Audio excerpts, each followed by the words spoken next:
So to me the most wonderful thing is not to be able to read the Bible. I've read the Bible for so many years. और मेरे लिए सबसे महत्वपूर्ण बात ये नहीं है कि मैं बाइबल पढ़ पाता हूँ, मैंने कई वर्षों से बाइबल को पढ़ा है। But every day my longing is that Jesus himself will speak to me. पर प्रतिदिन मेरी लालसा, मेरी चाहत ये है कि खुद यीशु मसीह मुझसे बात करे। I want to have a relationship with Christ like, it's like a newly married wife. मैं मसीह के साथ एक ऐसा संबंध चाहता हूँ, ये बिल्कुल वैसा है जैसे एक नई विवाहित, अभी अभी जिसका विवाह हुआ है, ऐसी कोई पत्नी हो। If she really loves her husband, every morning she wants to talk to her husband. अगर वो वाकई अपने पति से प्रेम करती है तो प्रति सुबह, हर सुबह वो अपने पति से बात करना चाहती है। And even though I've known Jesus for 64 years nearly, और यद्यपि मैंने यीशु मसीह को लगभग 64 वर्षों से मैं उसे जानता हूँ, फिर भी I'm like a newly married bride of मैं बिल्कुल एक नए विवाहित दुल्हन के समान हूँ, Christ. मसीह के दुल्हन के I want समान। to hear him every day, मैं प्रतिदिन उसे सुनना चाहता हूँ, more than anybody else. किसी भी और व्यक्ति से ज़्यादा। I say, Lord, I want you to speak to me. मैं कहता हूँ, प्रभु मैं चाहता हूँ कि तू मुझसे बात करे, Because Jesus said, man shall not live by bread alone, क्योंकि यीशु ने कहा मनुष्य केवल रोटी ही से नहीं जिएगा, but by every word that proceeds from the mouth of God. पर हर एक वचन के द्वारा जो परमेश्वर के मुख से निकलता है। Do you know that verse? क्या आप उस If you वचन don't को- know, please look at it. It's the first word that Jesus spoke in his ministry. क्या आप इस वचन को जानते हो? अगर आप नहीं जानते तो आप मेरे साथ निकालिए ये, क्योंकि ये पहले शब्द थे जो यीशु ने अपने सेवकाई के आरंभ में कहे। The very first words बिल्कुल पहले शब्द जो यीशु ने कहे, Jesus spoke, Matthew 4 मत्ती उसका 4 अध्याय, and verse 4. The very first words मत्ती 4 अध्याय 4 वचन, ये बिल्कुल उसके पहले शब्द थे that Jesus spoke in his ministry was, जो यीशु ने अपने सेवकाई में कहे। वो ये थे, man shall not live by bread alone. मनुष्य केवल रोटी ही से नहीं जीवित रहेगा। That means by food इसका मतलब वो भोजन के द्वारा जीवित नहीं or रहेगा, by all his earthly needs. या उसकी सारी पृथ्वी की जरूरतों को पूरा करके वो जीवित नहीं रहेगा। If man is to live spiritually, अगर मनुष्य को जीना है, आत्मिक तौर पर जीवित रहना है, तो he has to hear every word that God speaks. उसे प्रत्येक शब्द को सुनना है जिसको परमेश्वर बोलता है। You must have a longing in your heart, my brother, sister, आपके हृदय के अंदर एक लालसा होनी चाहिए, मेरे भाई मेरे बहन, to hear everything that God speaks. कि आप हर वो चीज़ सुनो जो परमेश्वर आपसे कहता है, परमेश्वर बोलता है। And if you read the word of God, your aim must not be just to know the Bible. और अगर आप परमेश्वर के वचन को भी पढ़ते हो, आपका लक्ष्य ये नहीं होना चाहिए कि आप केवल बाइबल को बेहतर जानना चाहते हो, God must speak to me. पर परमेश्वर ने मुझसे बात करनी चाहिए, And he must lead me to Christ, and I must और उसने मुझे मसीह की ओर ले जाना have चाहिए, a personal relationship with Jesus where I can speak to him और मेरा यीशु के साथ एक व्यक्तिगत संबंध, व्यक्तिगत नाता होना चाहिए जहाँ मैं उससे बात करता हूँ, and spiritually, inwardly, I see him और आत्मिक तौर पर, अंदरूनी तौर पर मैं उसे देख पाता हूँ every day. प्रतिदिन। Now turn to Hebrews and chapter 6. अब मेरे साथ निकालिए इब्रानियों की पत्री उसका 6 अध्याय।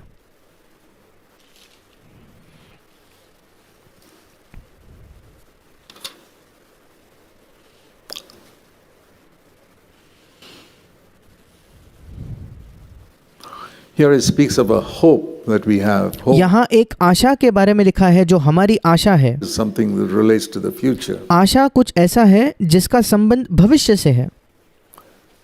Faith is something that relates to the present, but hope विश्वास ऐसा कुछ है जिसका संबंध हमारे वर्तमान, हमारे आज से है, is something that relates to the future. पर आशा हमारे भविष्य के विषय में होती है।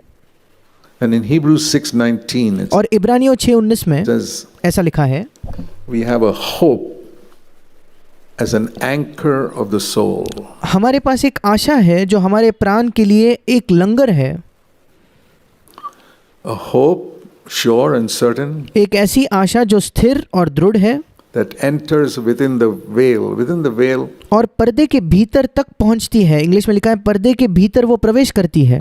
is a picture of the Old Testament temple which और पर्दे के भीतर, इसका तात्पर्य है पुराने नियम के मंदिर से, the veil, and God was on the other side. The जहाँ एक पर्दा होता था और परमेश्वर उस पर्दे के दूसरी ओर होता था, presence of God was on the other side. और परमेश्वर की उपस्थिति उस पर्दे के पीछे होती थी। So when it says a hope that enters within the veil, और इसलिए जब यहाँ लिखा है कि एक आशा जो पर्दे के भीतर तक पहुँचती है, it means that I have a hope that enters into the very presence of God, उसका मतलब है कि मेरे पास एक ऐसी आशा है जो बिल्कुल परमेश्वर की उपस्थिति तक पहुँचती है।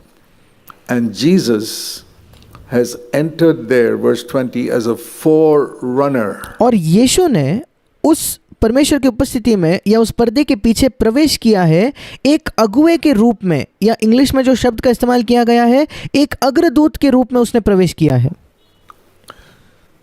Now there are many titles of Jesus that people know, अब यीशु के कई शीर्षक हैं जिनको लोग जानते हैं, and I know from my earliest Christian life I've heard people tell me Jesus is the good shepherd. और मैं जानता हूं कि मेरे मसीही जीवन के बिल्कुल आरंभ से मैंने ये सुना था कि लोगों ने मुझे बताया था कि यीशु मसीह एक अच्छा चरवाहा है, He's the way, the truth and the life, वो मार्ग, सत्य और जीवन है, and He's the resurrection and the life, and वो पुनरुत्थान और जीवन है।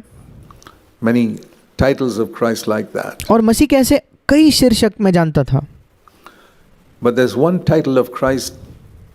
For years and years in my Christian life, I never heard anyone preach on it. पर यीशु का एक शीर्षक था, एक मसीह का शीर्षक था जिसके लिए वर्षों तक मैंने कभी किसी से उस विषय में प्रचार नहीं सुना, And that was Jesus is our forerunner. और वो ये था कि यीशु मसीह हमारा अग्रगामी, हमारा अग्रदूत है। I've not read an article on that. मैंने उसके विषय में कोई लेख नहीं पढ़ा है, And most Christians do not know that title of Christ as a forerunner. अधिकतर मसीही उस शीर्षक को नहीं जानते कि वो यीशु का शीर्षक है कि यीशु हमारा अग्रदूत है। Because here, when you think of him as a shepherd, you think of him caring for us. क्योंकि जब आप सोचते हो कि यीशु मसीह हमारा चरवाहा है, आप सोचते हो कि वो हमारी देखभाल करता है, The way, the truth and the life, he's giving us something. But मार्ग, सत्य और जीवन, इसका मतलब यीशु हमें कुछ दे रहा है। when it comes to forerunner, पर जब बात आती है कि वो हमारा अग्रदूत है, there he's shown as an example for us to follow. वहाँ हमें वो एक उदाहरण के तौर पर दिखाया गया है जिस उदाहरण का हमें अनुसरण करना है। Someone who's running a race in front of us कोई व्यक्ति जो हमारे आगे एक दौड़ को दौड़ रहा है and telling us to run behind him. और हमसे कहता है कि हमें उसके पीछे दौड़ना है। It's a very, very important title. ये एक बहुत ही महत्वपूर्ण ऐसा शीर्षक है। You know, in the Old Testament tabernacle, there were 3 parts. क्या आप जानते हो पुराने नियम का जो निवास स्थान था, जो निवास मंडप था, उसके 3 हिस्से थे। One was the outer court, पहला था बाहरी आंगन, and then in the middle there was a tent, और उसके बीच में एक तंबू था, and the tent had 2 parts. और उस तंबू के 2 हिस्से थे, The holy place and most holy place. पवित्र स्थान और परम पवित्र स्थान। There were 3 parts in the tabernacle. और इस प्रकार उस निवास मंडप के 3 हिस्से थे, Outer court, holy place, most holy place. बाहरी आंगन, पवित्र स्थान, परम पवित्र स्थान। Entering the outer court is to know Jesus as Savior from judgment. उस बाहरी आंगन में प्रवेश करने का मतलब है कि हम यीशु को इस प्रकार से जानते हैं कि उसने हमारा न्याय से उद्धार किया है, हमें न्याय से बचाया है, From the judgment against sin. पाप के विरुद्ध जो परमेश्वर का न्याय है उससे हमें उसने बचाया है। We know him as our Savior. हम जानते हैं कि वो हमारा उद्धार करने वाला है। Then the next step, you go into the tent उसका अगला कदम यह है, जब आप उस तंबू के भीतर जाते हो where the lamp is burning and the जहाँ एक दिया है जो जलते रहता है, oil is put in the lamp. Is a और उस दिए के अंदर तेल को बार बार डाला जाता picture है। of Jesus who baptizes us in the Holy Spirit. वो एक चित्र है यीशु मसीह का जो हमें पवित्र आत्मा का बपतिस्मा देता है। So we first know Jesus is our Savior. और सबसे पहले हम यीशु को अपने उद्धारकर्ता के तौर पर जानते हैं। Our sins are forgiven. हमारे पाप क्षमा हुए हैं, Savior from judgment हमारा न्याय से वो हमारा उद्धार करता है, and from hell. और नरक से हमें उद्धार देता है। And then secondly, we know him as the one who baptizes us, immerses us in the Holy Spirit. दूसरी चीज़ जो हम जानते हैं उसके विषय में कि वो यीशु मसीह वो है जो हमें पवित्र आत्मा का बपतिस्मा देता है या पवित्र आत्मा में हमें वो डुबाता है। But then there's a third stage, पर उसके आगे एक तीसरा स्तर है, and that is the immediate presence of God, वो है खुद परमेश्वर की उपस्थिति, where He is our forerunner. जहाँ यीशु मसीह हमारा अग्रगामी, हमारा अग्रदूत है। So I need to know Jesus as Savior, और इसलिए मेरी आवश्यकता है कि मैं यीशु को अपने उद्धारकर्ता के तौर पर जानूं, baptizer, अपने बपतिस्मा देने वाले के तौर पर जानूं, forerunner. और तीसरा मेरा अगुआ, मेरे अग्रदूत के तौर पर मैं उसे जानूं। These are three stages in our Christian life. ये हमारे मसीह जीवन के 3 पड़ाव या 3 अलग अलग स्तर है। Initially, you come to Him and say, Lord, save me from the judgment I deserve because of my sin. सबसे पहले आप उसके पास आकर कहते हो कि प्रभु मुझे उस न्याय से तू बचा जिस न्याय के मैं हकदार हूँ, मेरे पाप के वजह से मैं उस न्याय के योग्य हूँ, उससे तू मुझे बचा। And He cleanses me in His blood, and I'm और वो उसके लहू से मुझे शुद्ध करता है, forgiven and cleansed. और मेरे पाप क्षमा होते हैं और मैं शुद्ध होता हूँ, I become a child of God. मैं परमेश्वर की संतान बन जाता हूँ। And then I must not stop there. Some people stop there because पर मुझे वहाँ रुकना नहीं है। कुछ लोग वहीं रुक जाते हैं their whole life is self-centered. क्योंकि उनका पूरा जीवन जो है वो खुद के इर्द गिर्द केंद्रित है, वो स्वयं केंद्रित उनका एक जीवन है। I want to escape hell. मैं नरक से बचना चाहता हूँ। Now, if your only aim in life is to escape hell, you अब अगर आपके जीवन में इकलौता लक्ष्य ये है कि आप नरक से बचना चाहते हो तो have a very dissatisfied Christian life. आपके पास बहुत ही ज़्यादा असंतुष्ट ऐसा आपका मसीही जीवन होगा। You'll never grow आप कभी उन्नति नहीं करोगे because you're only interested in escaping hell. क्योंकि आपकी इकलौती मंशा ये है, आपकी इकलौती दिलचस्पी इस बात में है कि आप नरक से बचना चाहते हो। And you think you have escaped hell because you've accepted Christ in your life. But और आपको लगता है कि क्योंकि आपने अपने जीवन में मसीह को स्वीकार किया इसलिए आप नरक से बच गए हो। no, the thing is, in any stage in our Christian life, we can backslide. पर क्या आप जानते हो, बात यह है हमारे मसीही जीवन के किसी भी समय पर हम पीछे फिसल सकते हैं। You can come to know as Savior and then lose your salvation completely. ये संभव है कि आप यीशु मसीह को अपने उद्धारकर्ता के तौर पर जान लो और उसके बाद पूरे तौर पर अपने उद्धार को आप खो देते हो। So the only way to prevent backsliding is by progressing. और पीछे फिसलने से बचने का इकलौता जरिया ये है कि हम उन्नति करें, हम आगे बढ़े। So I know Jesus is Savior, और इसलिए पहला है तो मैं यीशु को अपने उद्धारकर्ता के तौर पर जानता हूँ। and then as you progress in your Christian life, you discover that you're constantly defeated. और विशेषकर जब आप अपने मसीही जीवन में आगे उन्नति करते हो, आप ये पाते हो कि आप निरंतर हारा हुआ जीवन जी रहे हो।